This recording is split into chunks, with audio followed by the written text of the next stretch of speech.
Good morning friends, मेरा नाम है संदीप कुमार। भूगोल विषय के साथ जिज्ञासा ऑनलाइन एकेडमी में आपका स्वागत करता हूं। अभी तक हम लोग पढ़ रहे हैं हिमालय का वर्गीकरण। हिमालय का वर्गीकरण मैंने 4 बताया है। पहला है आपका ट्रांस हिमालय, दूसरा हो जाएगा बृहद हिमालय, तीसरा हो गया लघु हिमालय और फोर्थ हो गया शिवालिक हिमालय। ठीक है, ट्रांस हिमालय के बारे में मैंने पिछली वीडियो में बता चुके हैं, उसमें क्वेश्चंस भी थे, उसको भी मैंने बता चुके हैं। अब आते हैं बृहद हिमालय। ठीक, बृहद हिमालय में सबसे पहले हमने यहाँ पे हेडिंग डाल दिया है। बृहद हिमालय को एक और हिमालय के नाम से जाना जाता है, एक और नाम से जाना जाता है सर्वोच्च हिमालय। सर्वोच्च हिमालय, क्योंकि यह सबसे ऊंचाई पे है इसीलिए इसको सर्वोच्च हिमालय भी कहा जाता है। ठीक है, इसको एक और नाम से भी जाना जाता है। मैंने क्या कहा था पिछली वीडियो में, मैंने बताया भी था कि जहां पे ऊंचाई होती है वहां पे तापमान कम होता है। तापमान कम होने के कारण वहां पे बर्फ गिरते हैं, बर्फ अधिक जमाव होते हैं, इसीलिए उसको एक और नाम दिया जाता है। पिछली वीडियो में मैंने हिमानी बताया है, वही हिमानी भी कहा जाता है, हिमाद्री भी कहा जाता है। ठीक है, तो यहाँ पे हिमाद्री हिमालय, हिमाद्री हिमालय,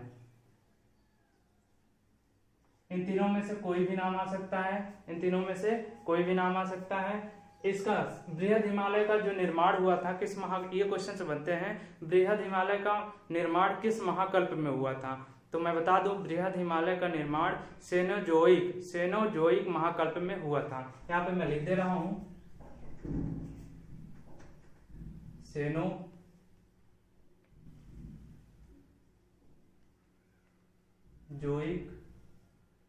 सेनोजोइक महाकल्प, ये क्वेश्चंस आते हैं। ठीक है, सेनोजोइक महाकल्प, ये क्वेश्चंस ऐसे ही पूछा जाता है कि बृहद हिमालय का निर्माण किस महाकल्प में हुआ था।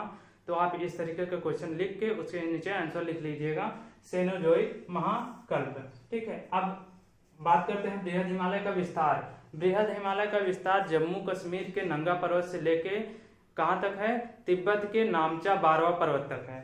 जम्मू कश्मीर के नंगा पर्वत से लेके तिब्बत के नामचा बारवा पर्वत तक है। ठीक है, इसका जो विस्तार है, फैलाव है। अब इसकी बात करें, इसमें एक क्वेश्चन ये बनते हैं कि बृहद हिमालय का विस्तार कितने देशों में मिलता है, कितने देशों में मिलता है? तो मैं आपको बता दूं, बृहद हिमालय का जो विस्तार है 3 देशों में मिलता है, फैलाव है 3 देशों में। पहला हो जाएगा भारत, दूसरा हो जाएगा नेपाल और तीसरा हो जाएगा तिब्बत। ठीक है, तिब्बत हो जाएगा। यहाँ पे देखिए जम्मू कश्मीर आपके भारत में आ जाता है, यहाँ पे उत्तराखंड है, ये सब भारत में आ जाते हैं। ठीक है, फिर यहाँ पे नेपाल आ जाता है, इतनी दूर नेपाल रहते हैं। उसके बाद यहाँ पे फिर आ जाता है आपका तिब्बत, ये तिब्बत हो गया। ठीक है, यहाँ से कंफर्म हो गए, ये क्वेश्चंस बनते हैं। मैं यहाँ पे लिख दे रहा हूं, बृहद हिमालय का विस्तार या फैलाव भी आ सकता है। फैलाव कितने देशों में मिलता है? देशों में मिलता है। कितने देशों में मिलता है? 3 देशों में। 3 देशों में। पहला हो जाएगा भारत, भारत के बाद क्या हो जाएगा? नेपाल, नेपाल के बाद तिब्बत। क्वेश्चन इंपॉर्टेंट है, ये हो गया, ये हो गया सेनोजोइक महाकल्प। अब बात करते हैं पर्वतों की बात करते हैं, इधर से लेके चलते हैं। ये सभी पर्वत जो है आपके कहाँ पे है? जम्मू कश्मीर में है, उत्तराखंड में है। ये नंदा देवी पर्वत जो है, ये क्वेश्चन भी बनते हैं। नंदा देवी पर्वत उत्तराखंड की सबसे ऊंची पर्वत है। उत्तराखंड की बात कर रहा हूं मैं, उत्तराखंड की, यूके की सबसे ऊंची पर्वत है। ऊंची पर्वत कौन सी है? नंदा देवी। कौन सी है?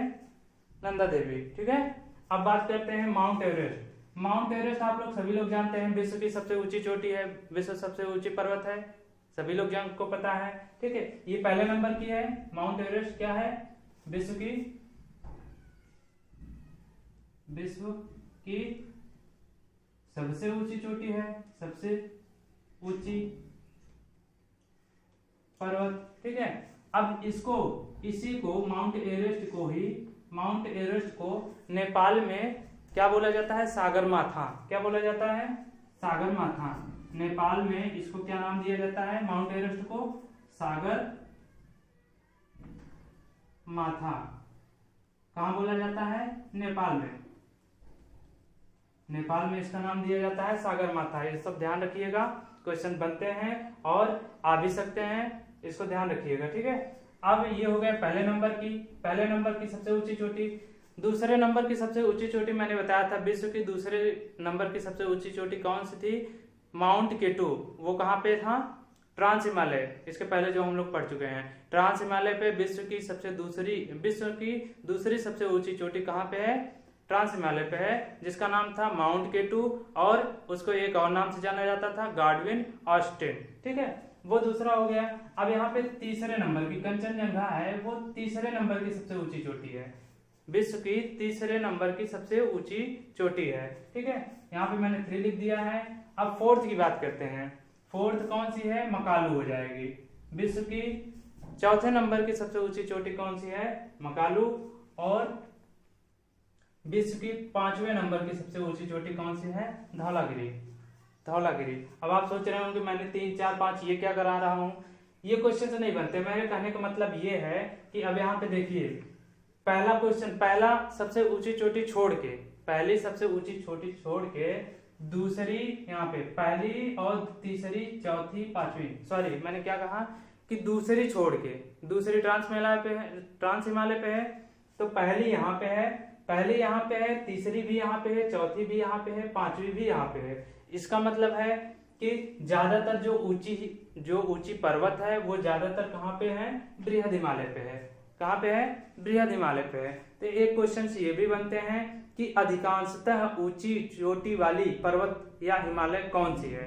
अधिकांशतः ऊंची चोटी वाली हिमालय कौन सी है? ठीक है, तो अधिकांश यहीं पे है, तो इसका मतलब क्या हो जाएगा? बृहद हिमालय। कौन सा हो जाएगी? बृहद हिमालय। तो यहाँ पे एक क्वेश्चन पूछ लिए जाते हैं, अधिकांश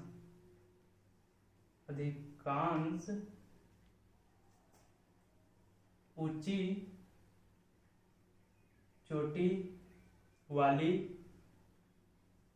हिमालय मैंने आपको बता दिया कि दूसरे नंबर की छोड़ के तीसरे, विश्व की बात की जा रही है, विश्व की बात की जा रही है। ठीक है, पहले दूसरे नंबर को छोड़ के पहला, तीसरा, चौथा, पांचवा सब इसी जगह पे है। ठीक है, अब यहाँ पे कंचनजंगा की बात करें तो ये भारत की जो है, इसके बारे में बता दूं, भारत में इसका जो भाग है 3/4 भाग भारत में है, और नेपाल में इसका कितना भाग है? 1/4 भाग। ये भारत में है और ये कहाँ पे है? नेपाल में है। कहाँ पे है? नेपाल में है। तो क्या हो गया आपका? ये भारत का हो गया, तो इसके इसीलिए जो है 3/4 भाग ये भारत की है, इसीलिए इसको भारत का जो है भाग कहा जाता है, भारत की ऊंची पर्वत कहा जाता है। ठीक है, अब ये हो गई बात यहाँ की। अब हम बात करते हैं इसके आगे हम इसको इरेज करते हैं। अगर आप स्क्रीनशॉट लेना चाहते हैं, स्क्रीनशॉट ले लीजिए। अगर आप लिखना चाहते हैं, लिख लीजिए। वीडियो को पॉज करके इसको मैं इरेज करके एक दूसरी जो है बनाता हूँ। ठीक है, एक दूसरा चार्ट बनाता हूँ, तब उसमें समझाता हूँ। आप इरेज के लीजिए, इसको स्क्रीनशॉट ले लीजिए। आइए आगे देखते हैं। हमने यहाँ पे एक चार्ट बना लिया है, इसी तरह आप भी एक चार्ट बना लीजिएगा, मतलब एक लाइन बना के ऐसे लिख लीजिएगा।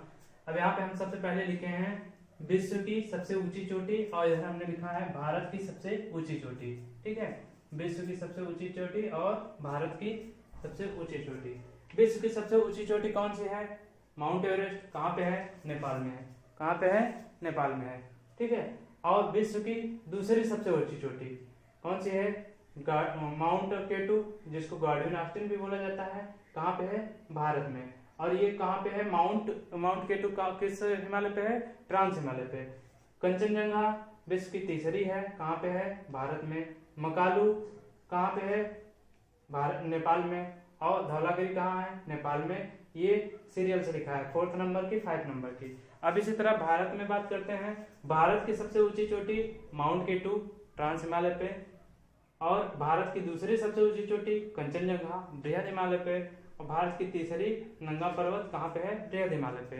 ये कहाँ पे है आपका नंगा पर्वत, आपका कहाँ पे है, ये नंगा पर्वत आपका जम्मू कश्मीर साइड में है, जम्मू कश्मीर में है। और माउंट केटू आप जानते ही हैं किस जगह, ट्रांस हिमालय पे है, और कंचनजंगा आपका हो गया नेपाल में। अब यहाँ पे एक क्वेश्चन समझिएगा, ध्यान से सुनिएगा, अच्छे लिसनर की तरह अच्छे से ध्यान से सुनिएगा मैं कहना क्या चाह रहा हूँ।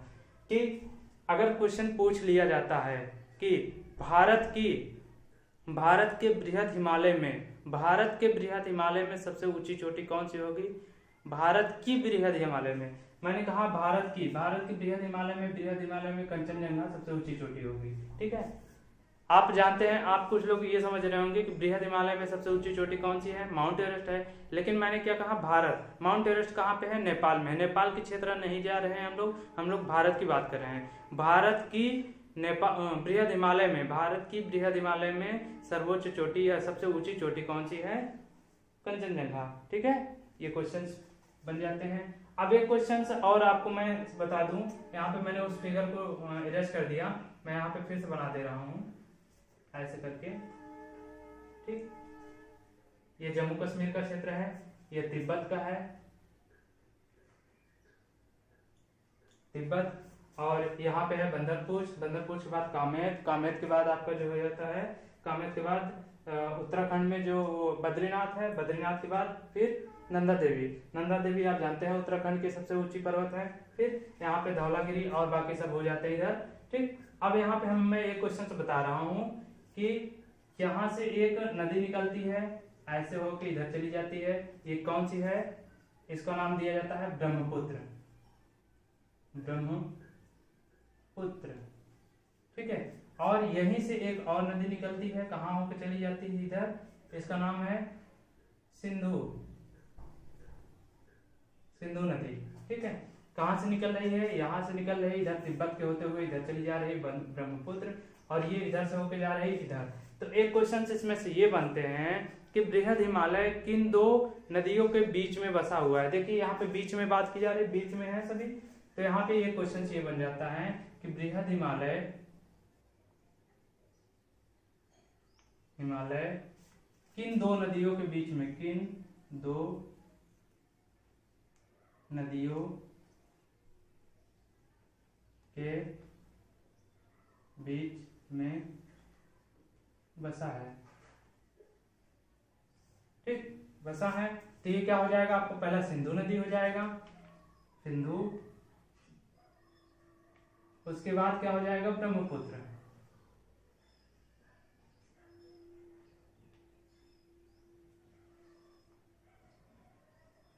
ठीक, ये क्वेश्चन, एक क्वेश्चन अभी एनडीए में पूछा गया था, एनडीए में पूछा गया था इसी को, सिंधु नदी के बारे में, कि उसको पूछने का तरीका इस तरीके से था कि एक ऐसी नदी का नाम बताइए जो यहाँ से भारत में उद्गमित होके जम्मू, यहाँ नंगा पर्वत से घुमाव लेते हुए पाकिस्तान में चली जाती है। ठीक है, भारत में उद्गमित होके कहां से, नंगा पर्वत से घुमाव लेते हुए कहां चली जाती है, पाकिस्तान में चली जाती है। तो ये कौन सा हो जाएगा, सिंधु नदी। ठीक है, तो इस चीज को भी लिख लीजिएगा अच्छे से। ठीक है, समझ लीजिएगा इसको कि एक ऐसी नदी का नाम बताइए, सिंधु नदी हो जाएगी, कि जो भारत में उद्गमित होके कहा, नंगा पर्वत, यहाँ पे नंगा पर्वत है, नंगा पर्वत से घुमाव लेते हुए कहाँ पे जा रही है, पाकिस्तान में चली जाती है। तो क्या हो जाएगा ये आपका जम्मू कश्मीर, ये सिंधु नदी।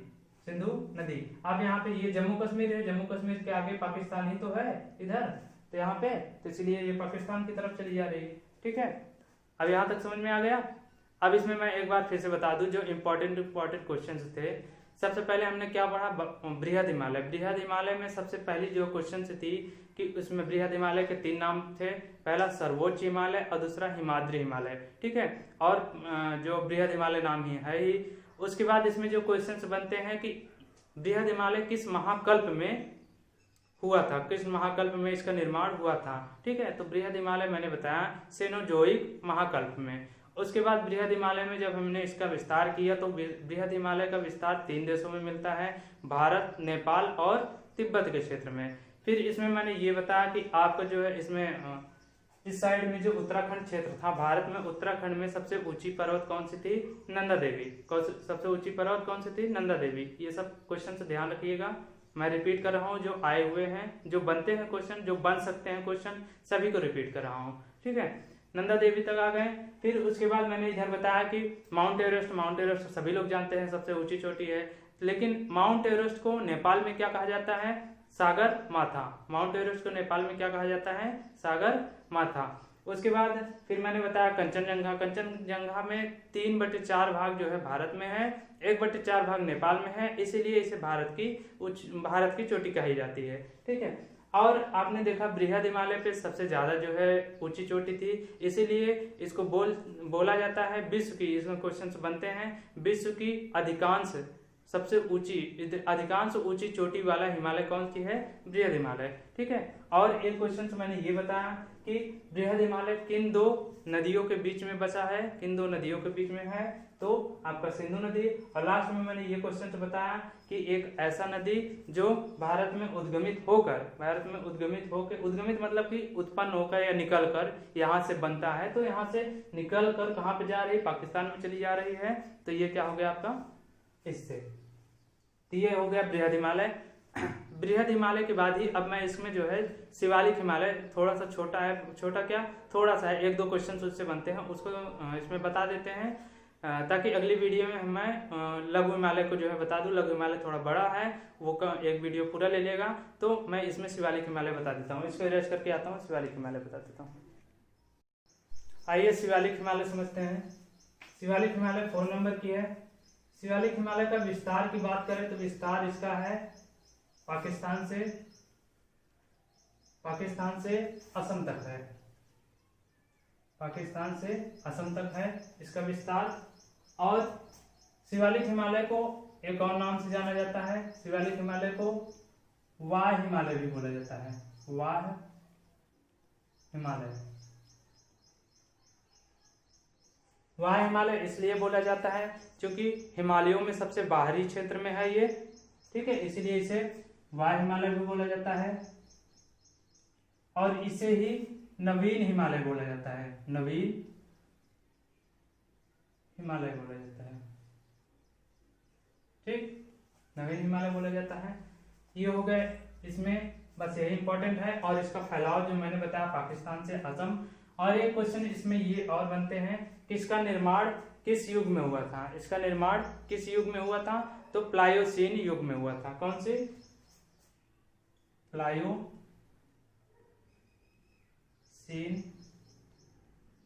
युग। प्लायोसीन युग में इसका निर्माण हुआ था। तो आपको बस ये याद रखनी है, ये इंपॉर्टेंट ज्यादा होते हैं। बाकी नाम भी याद कर लीजिएगा, किसी का भी दे सकता है। और फैलाव तो नहीं आता है, फैलाव आप ध्यान रखिएगा। बस इसमें 2 ही क्वेश्चन हैं। ठीक है, 2 क्वेश्चन से बनते हैं। आज ये 4th नंबर की थी। अब इसके पहले मैं शिवालिक हिमालय से पहले क्या लघु हिमालय नेक्स्ट वीडियो में, थोड़ा सा लंबा है, उसको मैं बनाऊंगा जरूर और उसको समझाऊंगा शिवालिक वो लघु हिमालय को। ठीक है, तो आज की वीडियो को यही समाप्त करते हैं, मिलते हैं नेक्स्ट वीडियो में। जय हिंद।